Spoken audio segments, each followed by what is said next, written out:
ಲೋಕಸಭಾ ಚುನಾವಣೆ ಸಮೀಪಿಸ್ತಾ ಇದ್ದಂತೆಯೇ ಕರ್ನಾಟಕದಲ್ಲಿ ಮತ್ತೆ ಪಕ್ಷಾಂತರ ಪರ್ವ ಶುರುವಾಗುವ ಸುಳಿವು ಸಿಕ್ಕಿದೆ. ಇದಕ್ಕೆ ಪೂರಕ ಎಂಬಂತೆ ಬಿಜೆಪಿ ಮುಖಂಡ ಹಾಗೂ ತುಮಕೂರು ಮಾಜಿ ಸಂಸದ ಎಸ್ಪಿ ಮುದ್ದಹನುಮೇಗೌಡ ವಾಪಸ್ ಕಾಂಗ್ರೆಸ್ಗೆ ಹಿಂದಿರುಗೋದಕ್ಕೆ ಕಸರತ್ತು ನಡೆಸಿದ್ದಾರೆ ಎನ್ನಲಾಗಿದೆ. ಇಷ್ಟು ದಿನ ರಾಜ್ಯದ ಪ್ರಮುಖ ಕೈ ನಾಯಕರನ್ನ ಭೇಟಿ ಮಾಡಿ ಚರ್ಚೆ ನಡೆಸಿದ್ದ ಮುದ್ದಹನುಮೇಗೌಡ ಎಐಸಿಸಿ ಅಧ್ಯಕ್ಷ ಮಲ್ಲಿಕಾರ್ಜುನ ಖರ್ಗೆ ಅವರನ್ನ ಭೇಟಿ ಮಾಡಿ ಚರ್ಚೆ ನಡೆಸಿದ್ದಾರೆ ಎನ್ನಲಾಗಿದೆ. ಮುದ್ದಹನುಮೇಗೌಡ ಖರ್ಗೆ ಭೇಟಿಯಾಗಿರೋದು ಬಿಜೆಪಿ ತೊರೆದು ವಾಪಸ್ ಕೈ ಹಿಡಿಯುವುದು ಬಹುತೇಕ ಖಚಿತವಾದಂತಿದೆ. ಅತ್ತ ತುಮಕೂರಲ್ಲಿ ಸಚಿವ ಕೆಎನ್ ರಾಜಣ್ಣ ಅವರು ಪರೋಕ್ಷವಾಗಿ ಮುದ್ದಹನುಮೇಗೌಡ ಅವರು ಕಾಂಗ್ರೆಸ್ ಅಭ್ಯರ್ಥಿ ಆಗಲಿದ್ದಾರೆ ಎನ್ನುವ ಸುಳಿವನ್ನ ನೀಡಿದ್ದಾರೆ.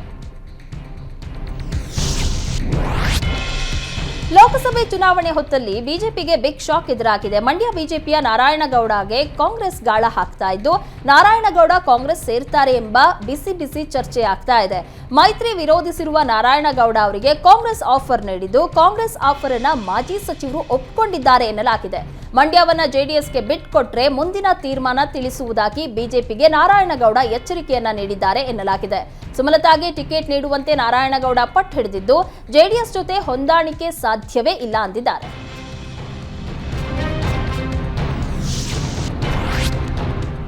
ಶಾಸಕ ಎಚ್.ವಿ. ವೆಂಕಟೇಶ್ ಪಾವಗಡ ತಾಲೂಕಿನ ಅರಸೀಕೆರೆ ಗ್ರಾಮದಲ್ಲಿ ಜನಸಂಪರ್ಕ ಸಭೆ ನಡೆಸಿ ಜನರ ಸಮಸ್ಯೆಗಳನ್ನು ಆಲಿಸಿದ್ರು.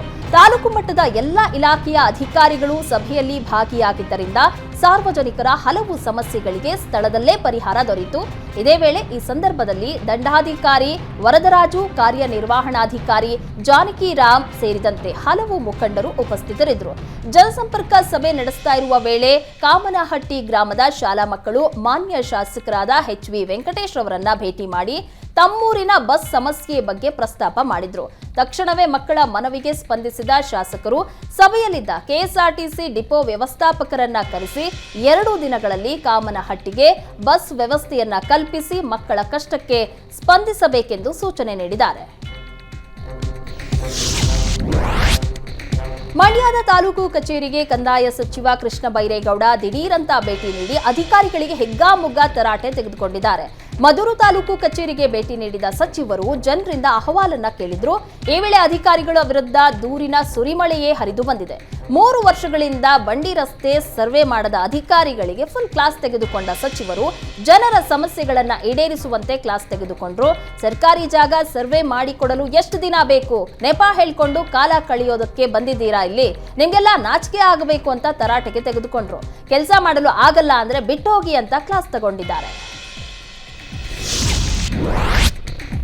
ಮಂಗಳೂರು ಕುಕ್ಕರ್ ಬಾಂಬ್ ಸ್ಫೋಟ ಸಂತ್ರಸ್ತನಿಗೆ ಸರ್ಕಾರದಿಂದ 2 ಲಕ್ಷ ಪರಿಹಾರ ಚೆಕ್ ನೀಡಲಾಗಿದೆ. ದಕ್ಷಿಣ ಕನ್ನಡ ಜಿಲ್ಲಾಧಿಕಾರಿ ಮೂಲದ ಪರಿಹಾರ ಚೆಕ್ ವಿತರಣೆ ಮಾಡಲಾಗಿದ್ದು, ಆಟೋ ಚಾಲಕ ಪುರುಷೋತ್ತಮ್ ಪೂಜಾರಿಗೆ ಪರಿಹಾರ ನೀಡಲು ಮಾಜಿ ಎಂಎಲ್ಸಿ ಐವಾನ್ ಡಿಸೋಜಾ ಮನವಿಯನ್ನ ಮಾಡಿದ್ರು.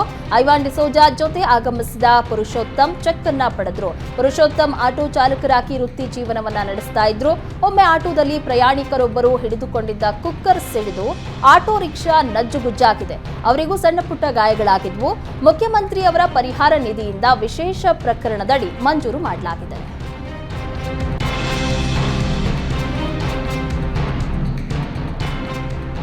ಅಯೋಧ್ಯೆ ಶ್ರೀರಾಮ ಮಂದಿರದಲ್ಲಿ ರಾಮಲಲ್ಲನ ಮೂರ್ತಿಯ ಪ್ರಾಣ ಪ್ರತಿಷ್ಠಾಪನೆ ನಡೆಯಲಿದ್ದು, ಈ ಕಾರ್ಯಕ್ರಮದಿಂದ ಶಂಕರ ಮಠಗಳು ದೂರ ಉಳಿದಿವೆ ಎಂದು ಅಪಪ್ರಚಾರಗಳು ನಡೀತಾ ಇವೆ.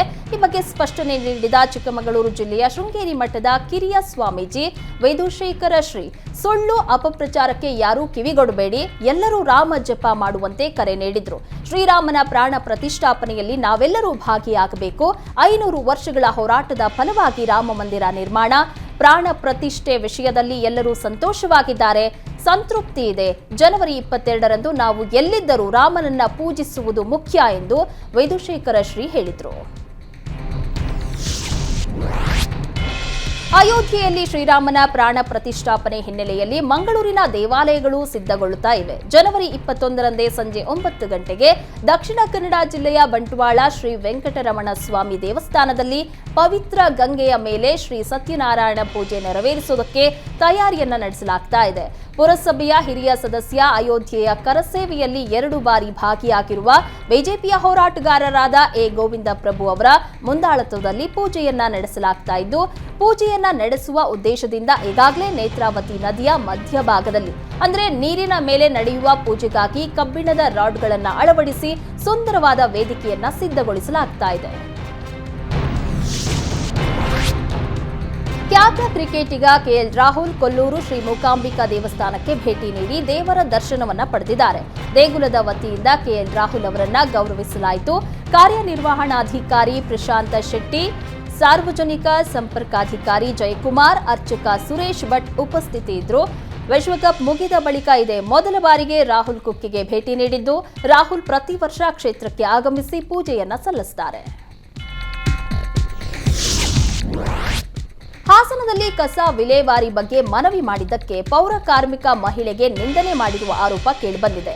ಸಕಲೇಶಪುರ ಪಟ್ಟಣದಲ್ಲಿ ಈ ಘಟನೆ ನಡೆದಿದ್ದು, ಮಹಿಳೆಗೆ ನಿಂದನೆ ಹಿನ್ನೆಲೆಯಲ್ಲಿ ಪೌರ ಕಾರ್ಮಿಕರು ಪ್ರತಿಭಟನೆಯನ್ನ ಮಾಡಿದ್ದಾರೆ. ಬಡಾವಣೆಯೊಂದರಲ್ಲಿ ಪೌರ ಕಾರ್ಮಿಕರು ಸ್ವಚ್ಛತೆ ಮಾಡ್ತಾ ಇದ್ರು. ಈ ವೇಳೆ ಅಲ್ಲಿಗೆ ಬಂದ ವ್ಯಕ್ತಿಯೊಬ್ಬ ಕಸ ಬಿಸಾಡಿದ್ದಾನೆ.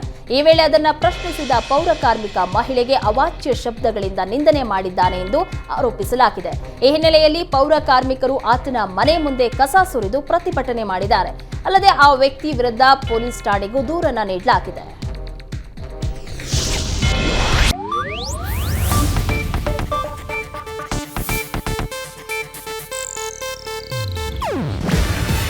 ಇದು ಏಷ್ಯಾನೆಟ್ ನ್ಯೂಸ್ ನೆಟ್ವರ್ಕ್ ಪ್ರಸ್ತುತಿ. ನೀವು ನೋಡ್ತಿದ್ದೀರಾ ಏಷ್ಯಾನೆಟ್ ಸುವರ್ಣ ನ್ಯೂಸ್.